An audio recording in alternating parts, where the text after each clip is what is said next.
E aí, pessoal, bom dia. A gente hoje vai falar sobre a segunda fase do modernismo na poesia, porque nesse momento a gente vai precisar fazer uma separação entre a poesia e a prosa.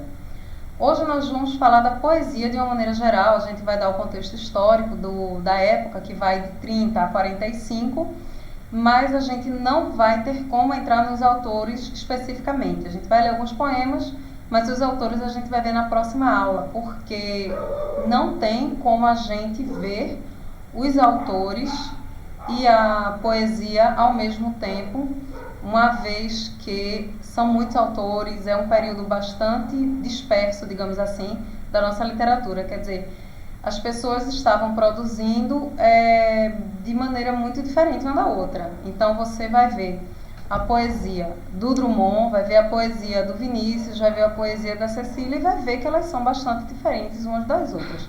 Talvez o Vinícius se aproxime em alguns pontos um pouco mais da Cecília Meirelles, mas o Drummond fez algo que era só dele, Ascenso Ferreira também. Murilo Mendes já estava namorando um pouquinho com o surrealismo, trouxe um pouquinho o Jorge de Lima, mas apesar deles caminharem utilizando o surrealismo, eles fazem uma coisa muito diferente, mesmo tendo feito um livro em conjunto. Então, realmente não dá para a gente ver todos os autores juntamente com esse primeiro período, vai ficar para a segunda aula, ok? De qualquer forma, se a gente tivesse em sala de aula, seria dessa mesma forma, né? Talvez até um pouco ainda mais devagar, digamos assim, né? Então, vamos lá dar uma conferida. A gente começa com contexto histórico. Não dá para falar do início dos anos 30 sem começar falando da Era Vargas. Então, a gente tem que lembrar aqui um pouquinho da aula de História, certo? E a gente tem que lembrar o seguinte, Vargas ele chegou ao poder apoiado, né, por vários segmentos diferentes da sociedade, e que quando ele chega ao poder, efetivamente, ele tem que sair fazendo uma série de articulações políticas com esses vários setores. Isso é muito difícil, porque em vários momentos, esses segmentos da sociedade, do poder da época, tinham interesses divergentes. Então, como é que você ia fazer algo que, agradando a um, automaticamente não desagradasse ao outro ou outros grupos? Aí vocês me perdoem aí se tiver qualquer barulho, sabe como é que é a gravação em casa, né? Então aqui a gente tem a presença de interventores no comando dos estados. Então é dessa época que o Agamenon Magalhães, que dá nome naquela rua, ele veio para cá ser interventor. Não era uma espécie de governador, porque um governador é alguém que é democraticamente eleito. O interventor, ele vinha para os estados a mando do Getúlio, certo? E tinha um poder muito mais amplo do que os governadores têm, porque o governador tem a Constituição do Estado limitando o poder de atuação dele, etc. E o caso do interventor não, ele podia fazer muito mais coisa. No mundo, a ascensão tanto do comunismo quanto do fascismo, que seduziam as classes trabalhadoras, e o número crescente de desempregados. Então a gente tem aí um caldeirão de interesses. A gente tem a ascensão do comunismo e do fascismo, né, que são ambos regimes totalitários, antidemocráticos, todos dois censuram a informação, todos dois precisam de muita propaganda política, todos dois têm o costume de eliminar a oposição. Então eles, apesar de terem ideologias distintas, né, de serem diferentes um do outro, tanto que o fascismo vai dar início, né, assim, vai ser de onde surgirá posteriormente o nazismo, pouco depois, na verdade. Mas o nazismo, ele começa aqui namorando com o fascismo, né? Então, se você for ver direitinho, o Hitler vai lá, conhece Mussolini, Mussolini era uma grande figura para o Hitler. Então, ele vai lá e o Hitler, olha, faz um gostei dessa ideia, vou mudar uma coisa aqui, outra, não sei o que, puf, surge o nazismo. E eles seduzem as classes trabalhadoras, tanto o fascismo quanto o comunismo, né, vão dialogar diretamente com essa camada de trabalhadores. Por quê?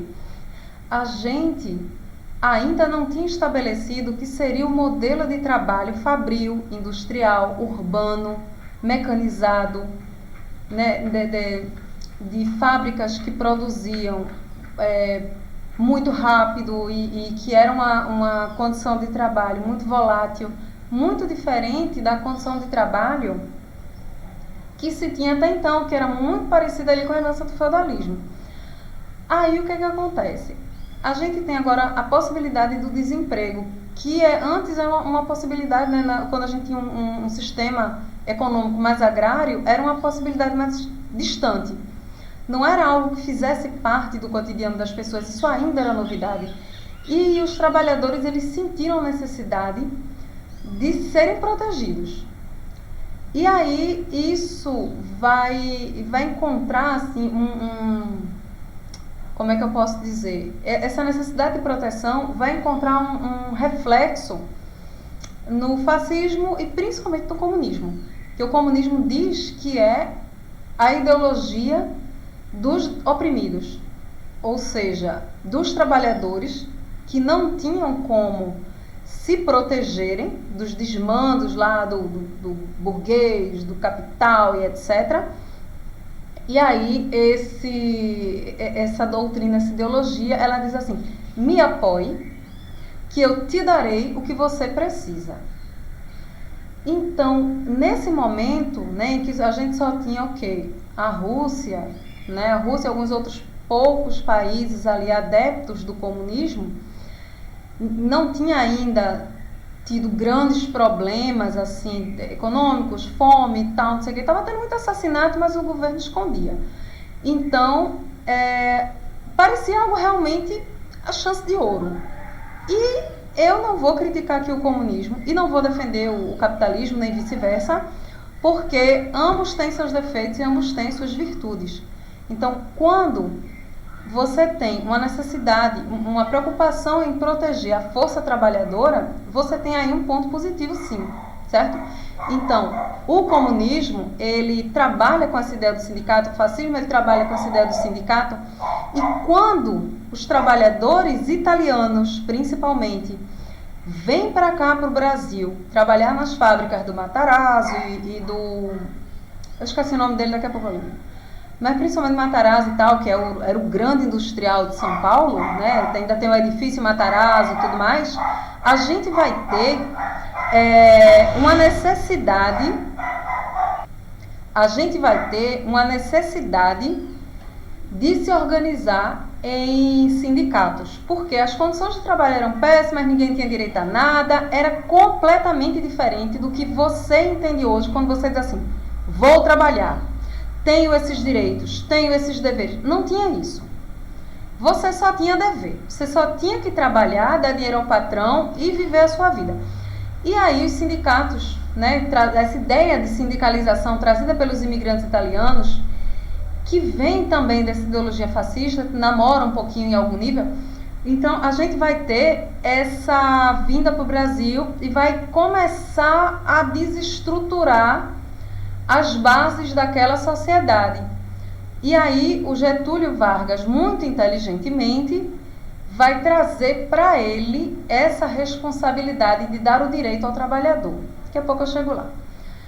Então, isso determinou a adoção de uma política populista por parte do governo de Getúlio, né? Que aí, para quem não está afim do termo, né? Isso aí eu peguei do dicionário de sociologia, denomina-se populista todo movimento ou toda doutrina que faz apelo de maneira exclusiva ao povo ou às massas de maneira indiferenciada. Então, o povo e a massa é a mesma coisa, e eu digo ao povo que eu trabalho por ele, que eu trabalho para ele. Olha aí o getulismo. Olha aí o Getúlio dizendo assim: eu sou o pai dos pobres. Entendeu? Que não era coisa nenhuma. O que ele queria era poder levar o mandato dele adiante. E não sei se nessa época, mas depois se configurou assim e dá o golpe que ele deu. Então ele vai, senta na cadeira, passa 15 anos lá e não quer mais sair. Né? Ele não quer ter a ver com coisa, não vou sair não, vou ficar por aqui, gostei. Então o Getúlio, ele vai trazer para ele essa responsabilidade de dar amparo a esses trabalhadores. Então ele tira o protagonismo do trabalhador, de conseguir as suas próprias demandas, e ele dá algo a esses trabalhadores, né? Então, se você for ver, cadê a CLT? Que é aquilo que vai regulamentar você quando você entrar no mundo do trabalho. ela é dessa época. Apesar da nossa Constituição ser de 88, alguns dispositivos legais são anteriores, Código Penal, Código Civil e a CLT. A CLT é do tempo de Getúlio, foi ele, o governo dele, quem promulgou esse conjunto de leis que regem a natureza do trabalho aqui no Brasil. É evidente que existem pontos que não se aplicam mais, que estão ultrapassados, têm que ser revistos, etc. E há outros pontos que precisam ser mantidos, dada a natureza das nossas estruturas aqui de sociedade, certo? Então vamos continuar. Aqui a gente tem um resuminho, né? Um resuminho aqui da Era Vargas. Então, se você for ver aqui na parte esquerda, a Constituição de 34. Ele sentou na cadeira, né? E aí sofreu a pressão para conseguir fazer uma nova Constituição, que é essa de 34, que vocês estudam aí na história, né? Que é resultado da pressão dos paulistas e inspirada na Constituição de Weimar, da Alemanha. Lembrando que a gente já estava, né, no período do Reich na Alemanha.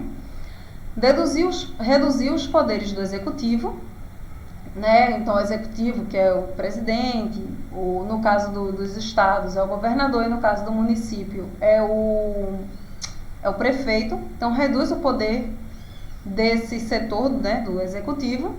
Estimula o mandato presidencial de 4 anos sem reeleição, né, para evitar o aparelhamento do Estado, coisa que a gente desfez, né, no mandato do Fernando Henrique, e ampliou os direitos trabalhistas. Então era a CLT que eu estava falando antes. Garantiu o voto feminino.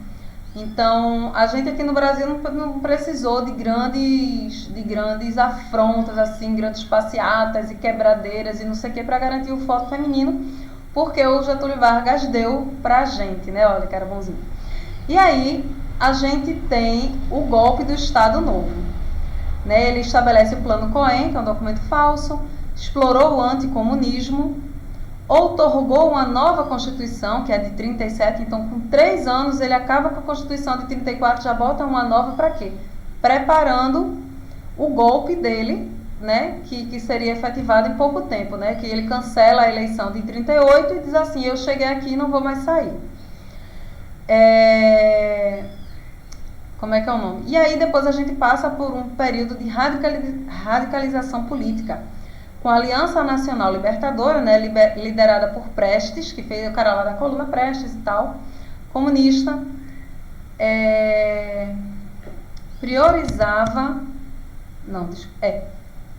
o combate ao fascismo no Brasil, contou com até 100 mil membros, organizou a Intentona Comunista em 35, né, que foi um plano que acabou sendo frustrado, né? Ele acabou eclodindo em 3 cidades, mas aí conseguiu ser abafado a tempo antes que ele virasse uma coisa maior. Com isso eu não estou querendo dizer que foi bom nem foi ruim, eu só estou dizendo o que foi que aconteceu, tá certo? Ele chegou a ser feito, né, em 3 cidades, Natal, Recife e Rio de Janeiro, porém logo foi abafado e seus líderes foram presos, aquela coisa toda. A ação integralista brasileira, né, que era liderada por Plínio Salgado, que era o grande líder do integralismo, que até um tempo desse meio que estava querendo voltar, eles fizeram um atentado não sei onde, mas enfim, graças a Deus não deu certo, né, porque esse povo é meio maluco. Fascista, doutrina nacionalista que defendia o lema Deus, Pátria e Família, vagamente familiar, né? Acho que já vi isso em algum canto. Contou com 100 mil a 200 mil membros, organizou a Intentona Integralista em 38, né, quando o ano em que a eleição foi cancelada, né, no golpe de Getúlio, e, obviamente, insatisfação com o Estado Novo, porque também não dava para você ficar apoiando Getúlio assim, né? Acho que só se você fosse fazendeiro de café. E mesmo assim, se você fosse fazendeiro de café, entendesse um pouco de economia, ia saber que aquele negócio do governo ficar comprando excedente do café para queimar nas Marias Fumaças pelo Brasil afora não ia dar certo. Pelo menos não ia dar certo a longo prazo, que é o que importa para um país, né? Porque dar certo por 4 anos, que é o tempo do mandato do cara, não fez nada pelo país. Desculpa. Mas é verdade, porque eu acho que o país vai continuar além do mandato do cara, né? Então não adianta funcionar por 4 e a gente ter que pagar aquele funcionamento pelos próximos 20, certo? Em economia, em sociedade e população, a gente tem que pensar sempre longo prazo. Então vamos lá, continuando. Aí a gente chega finalmente na literatura, né? Isso é um pouquinho lá da história, que é muito importante, que não vai se refletir diretamente toda a produção literária da gente. Porém, a gente precisa entender o que era o Brasil e o mundo daquele tempo para perceber como é que as pessoas se movimentavam emocionalmente e mentalmente. Entendeu? Você não vai ver um poema criticando Getúlio Vargas, por exemplo, ou falando que é um problema as fazendas de café no Brasil. Não vai ver isso, não. Agora, sem saber que Brasil era esse, do Getúlio Vargas, sem saber que mundo era esse, né, do entreguerras, da ascensão do nazismo no mundo, etc., você não vai absorver a literatura da mesma forma. Então, história e literatura estão embrincadas, mesmo quando não parece. A arte não se dissocia da sociedade, mesmo que ela tente. Mesmo quando ela tenta, ainda assim, você vê os aspectos sociais naquela arte. Entendeu? Então, é importante sim a gente falar do contexto histórico, mesmo quando a gente for ler a poesia, não parece que ele está lá, ok? Então, vamos lá. Na literatura, a gente tem aqui Poema de Sete Faces, do Drummond.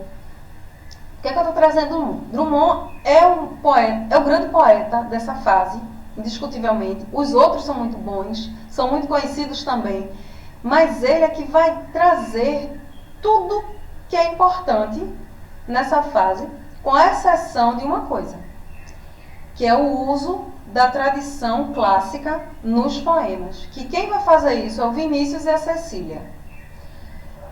Dito isso, a gente vai falar muito do Drummond, a gente vai ver muitos exemplos de poema do Drummond, porque realmente ele é o grande ícone desse momento.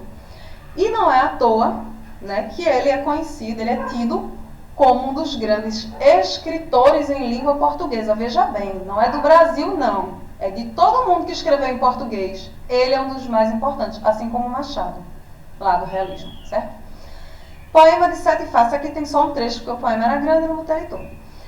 Esse poema de Sete Faces está no livro de estreia de Drummond, que é o livro que inaugura esse segundo tempo modernista. Então, ele é uma espéciezinha de cria da primeira fase. Nesse momento, o Drummond ele ainda está muito ligado à iconoclastia da primeira geração. E ele vai apresentar uma poesia díspare, entendeu? Essa poesia ela vai ser de ruptura ainda, mas não uma ruptura tão frontal quanto a gente teve em Oswald de Andrade. Mas uma ruptura ainda assim do que o modernismo tem para oferecer, certo? Então vamos dar uma olhadinha aqui nessas 4 primeiras estrofes.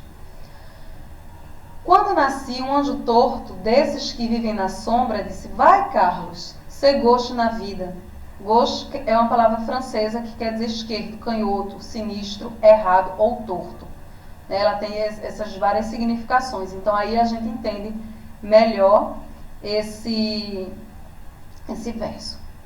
As casas espiam os homens que correm atrás das mulheres. A tarde talvez fosse azul, não houvesse tantos desejos. Tem nada a ver com a estrofe anterior. E é bom assim, vamos lá. O bonde passa cheio de pernas, pernas brancas, pretas, amarelas. Para que tanta perna, meu Deus? Pergunta meu coração. Porém meus olhos não perguntam nada. O homem atrás do bigode é sério, simples e forte. Quase não conversa. Tem poucos, raros amigos.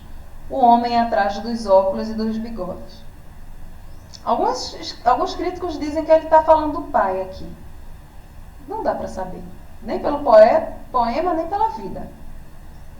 Acho que é só especulação, mas enfim. Por que cada verso aqui não tem nada a ver com o outro? O título já diz pra gente. É um poema de 7 faces. Imagina que você pega uma espécie de prisma, né, algum sólido geométrico aí que tem 7 faces. Em cada face poderá haver uma coisa diferente.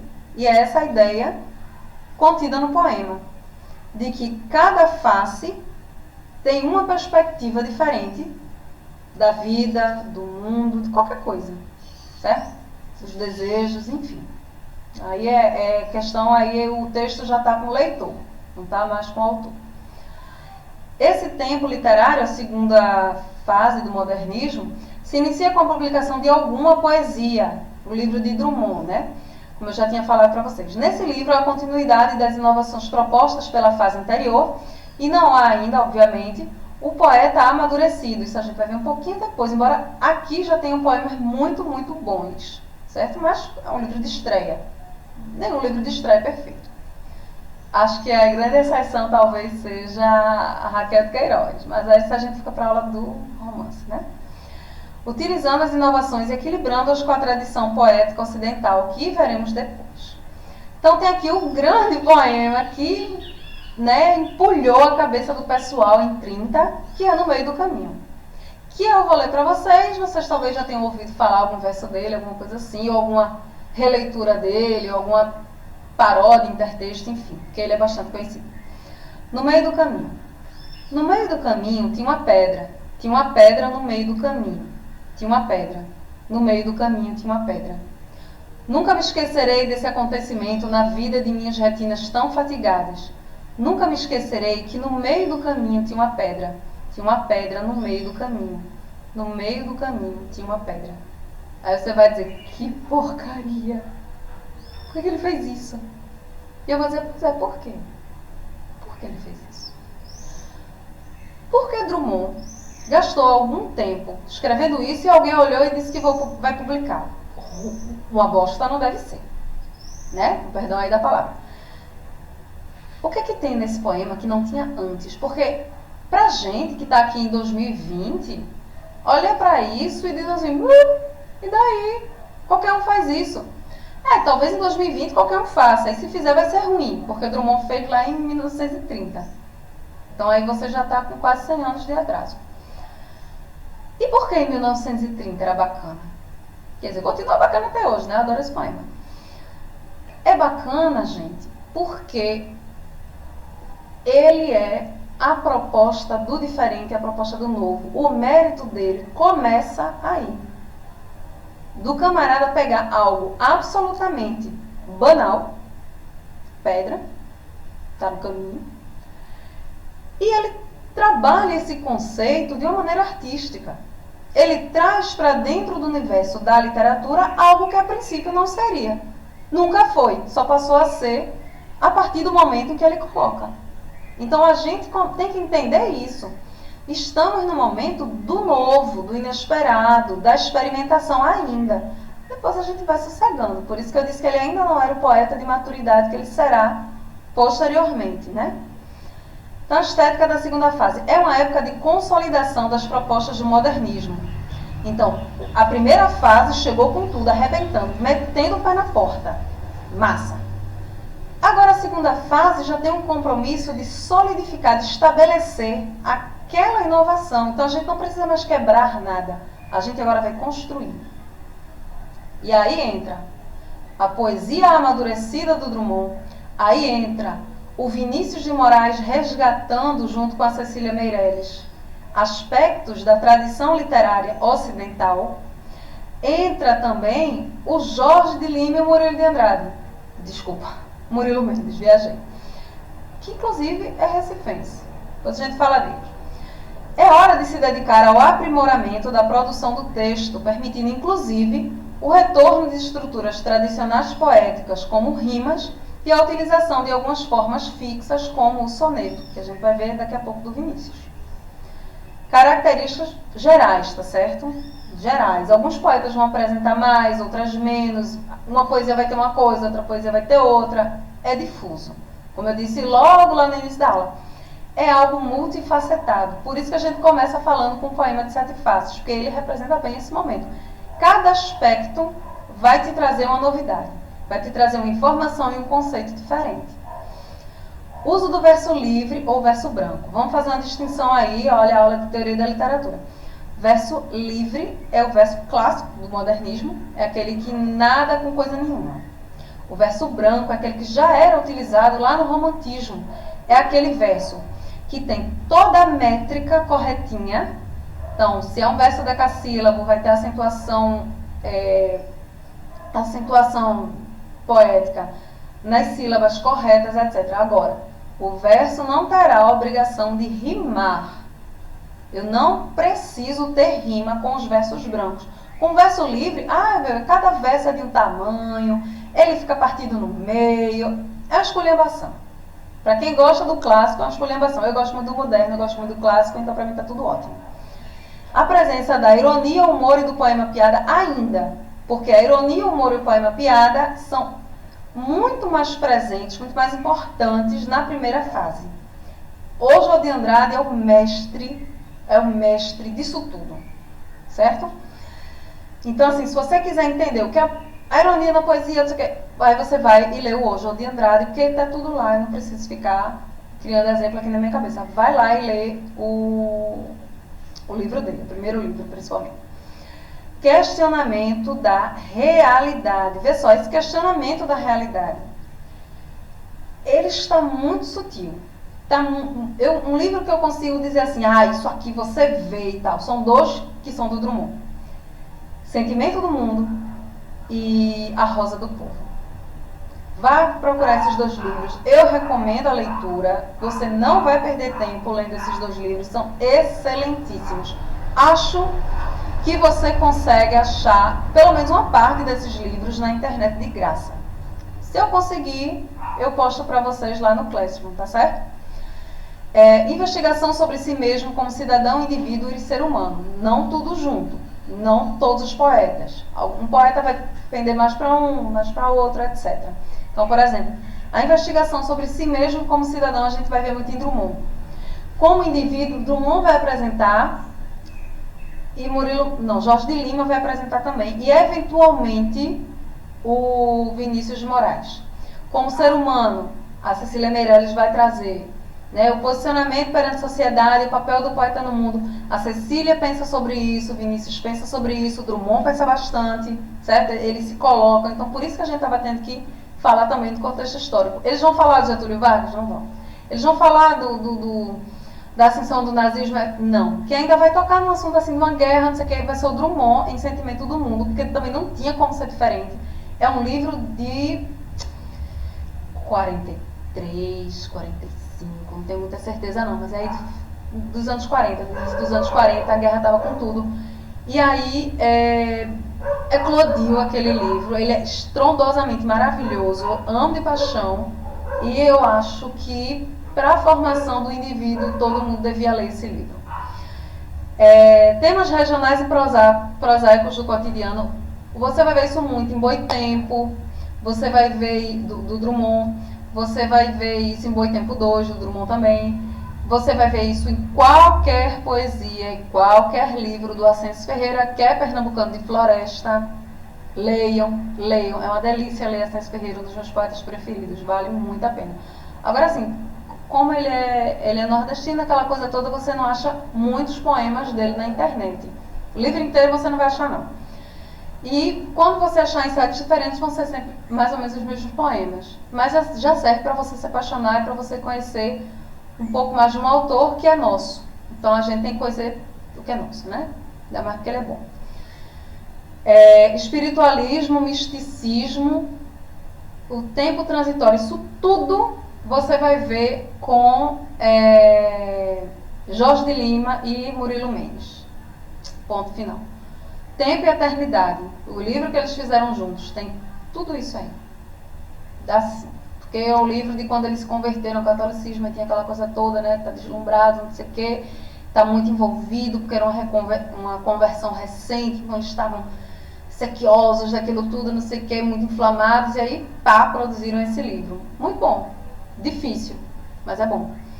Crítica da realidade, né, a realidade circundante, a realidade do eu estar no mundo e por aí vai, e liberdade de escolha formal. Então eu como poeta, escolho o que eu vou fazer na minha poesia. Eu vou seguir mais a tradição, vou inovar a tradição, vou usar o que a modernidade já me trouxe e tudo mais. Eu posso usar isso num poema assim, no outro não, e botar os dois no mesmo livro. Tudo pode. Agora, a partir de 1922, estamos no terreno da liberdade.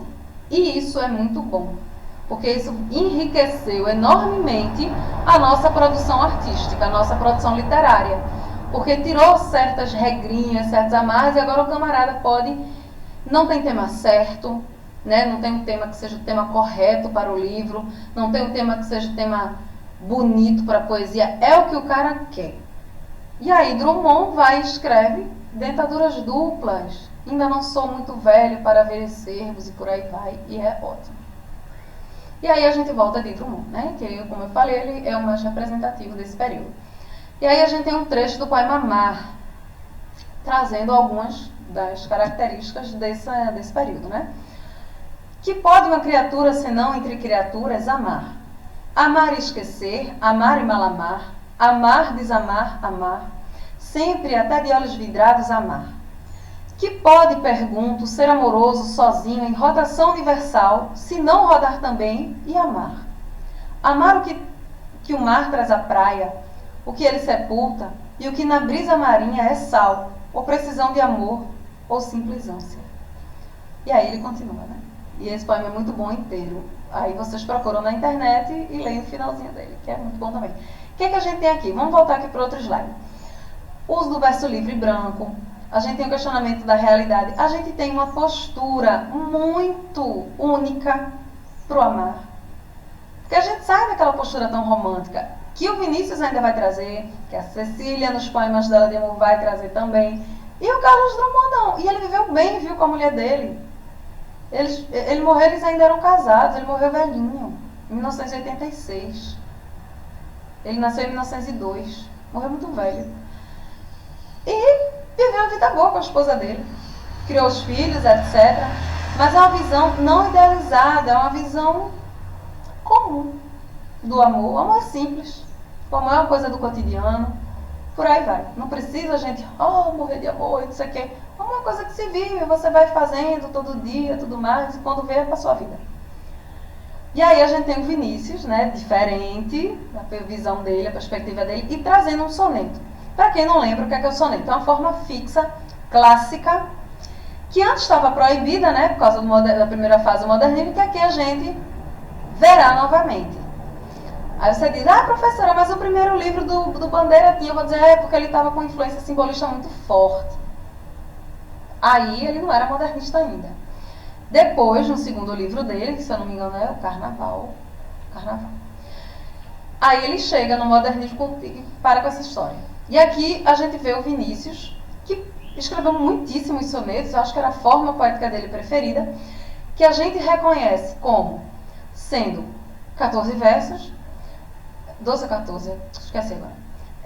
Sendo 2 quartetos, ou seja, 2 estrofes de 4 versos e 2 estrofes de 3 versos. Tendo métrica, veja só, não basta botar os versos arrumados assim para ser soneto, não, presta atenção, é mais difícil. Então você vai ter a métrica, né? Se você for escandir, ou seja, ver quantas sílabas poéticas, você vai ver que ela é regular do início ao fim. E também vai ter o esquema rímico. Aqui é o cante, amante, verdade, realidade. Cante, amante, prestante, instante. Verdade, realidade, saudade, liberdade. E aqui vai mudar. Simplesmente, permanente, de repente. Virtude, a miúde, pude. Esse aqui é o esquema rímico clássico, tá certo? Então vamos dar uma olhadinha no poema, né? A idealização do amor aqui que ele faz, que é um resgate romântico e simbolista também. Amo-te tanto, meu amor, não cante o humano coração com mais verdade. Amo-te como amigo e como amante, numa sempre diversa realidade. Amo-te a fim de um calmo amor prestante, e te amo além, presente na saudade. Amo-te, enfim, com grande liberdade, dentro da eternidade a cada instante. Amo-te como um bicho simplesmente, de um amor sem mistério e sem virtude, com um desejo maciço e permanente. E de te amar assim, muito e a miúde, é que um dia em teu corpo, de repente, hei de morrer de amar mais do que pude. Eu adoro esse poema. Ele é muito lindo. Eu não sou romântica não, mas ele é lindo demais. E aí a gente vem para o Ascenso Ferreira, que eu tinha falado para vocês, com misticismo número 2, tá certo? Também é só um trecho, tá bom? Porque esse poema é muito grande. Eu peguei só esse trechinho para vocês terem uma ideia.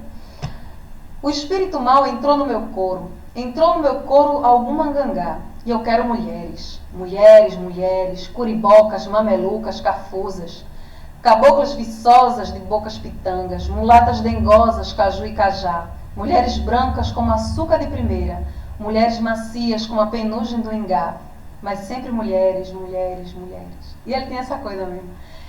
Ele é um poeta do nosso regionalismo, né, que tematicamente ele vai estar mais próximo da prosa feita no período. Ele vai ser o único poeta que vai trazer isso aqui, desse regionalismo bastante evidente. Porque o Drummond, apesar de ser de Minas, de trazer Minas Gerais alguns dos seus poemas, né, falando de Itabira, não sei o quê, mas ele não traz o regionalismo de Minas. Ele não traz um jeito mineiro de ser. E aqui dá pra ver que o Ascenso Ferreira, ele é, pelo menos, nordestino. Dá pra ver isso aqui. Dá pra ver isso na temática, dá pra ver na cor local, dá pra ver no vocabulário que ele usa. Certo? Claro que assim, quando eu falo vocabulário que ele usa, é porque eu estou considerando que a pessoa tem que conhecer um pouco do vocabulário que se usava antigamente. Ou que era corrente, principalmente nas camadas populares, aqui em Recife, aqui em Pernambuco, tá certo? Então, é possível que eu diga aqui que tem algum vocábulo que seja típico, não sei o que você não conheça, porque você deve ter nascido em 2002. Aí é muito distante mesmo, né? Não dá pra recuperar tudo. Continuando.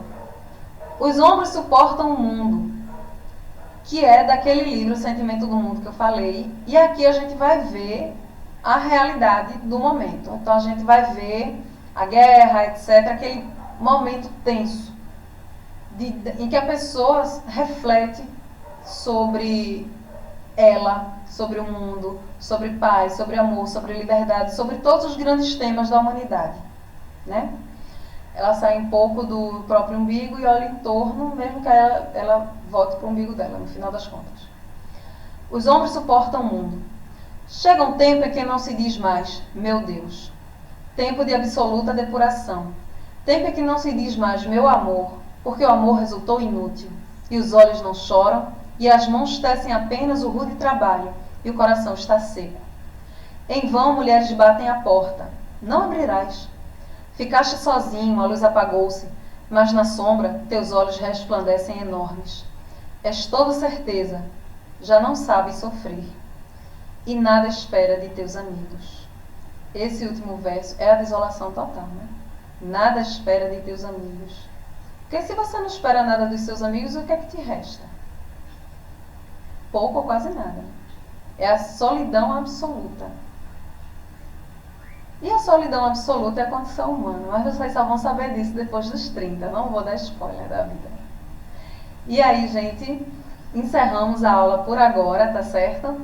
Eu agradeço vocês, depois a gente volta para falar somente dos autores, tá certo? E aí a gente vai ver mais das poesias de cada autor, e aí a gente vai ver o que é que cada autor traz e vai ler alguns poemas de cada um deles, tá certo? Então, até mais.